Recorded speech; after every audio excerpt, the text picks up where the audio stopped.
High, welcome to my YouTube channel Siddhika learning. आज आपण मुलांना सेफ शिकवणार आहोत.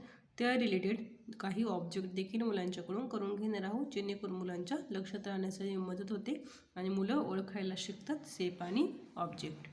फर्स्ट आपला सेप आहे सर्कल. तर सर्कलमध्ये कुठले कुठले सेप येतात हे आपल्याला मुलांना शिकवायचे आहे. फॉर एक्झाम्पल, बॉल येतो,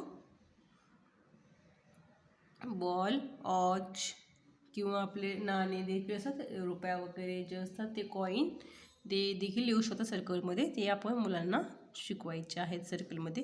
त्यामुळे क्लासिफिकेशन करण्यासाठी मुलांना मदत होते. तर first circle, right, match the object. The next आहे ट्रायंगल.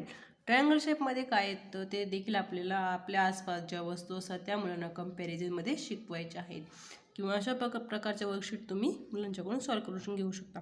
ट्रायंगलमध्ये येतं आपलं सँडविच स्लाइस. आपण जे सँडविच घरी बनवत असतो त्याचे स्लाइस हे ट्रायंगल शेपमध्ये असतात. नेक्स्ट आहे क्यूब. स्क्वेअर, त्यामध्ये आहे चेसबोर्ड. चेसबोर्ड असतो तो आपला स्क्वेअर शेपचा असतो, किंवा अजून वेगवेगळ्या जे क्यूब वगैरे असतात कलरची ते देखील स्क्वेअर शेपमध्येच असतात. रेक्टँगल शेपमध्ये आपला डोअर येतो. तो सगळ्यांना माहीत आहे. डोअर, कप्पट, टी व्ही हे सगळे रेक्टँगल शेपचे असतात. कोन. आता कोनमध्ये काय येतं? कोनमध्ये तर आईस्क्रीम देखील येते, आपली बड्डेची कॅप येते. तर हे शिकवायचं आहे मुलांना कोनमध्ये. नेक्स्ट आहे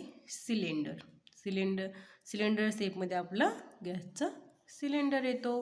हे तर खूप सोपं असल्यामुळे मुलांना लगेच येणार आहे. नेक्स्ट आहे स्टार शेपमध्ये येतं आहे स्टार फिश. त्या रिलेटेड जे सब्जेक्ट आहे ते ऑब्जेक्ट आहे ते मुलांना ते आपण शिकवले आहेत.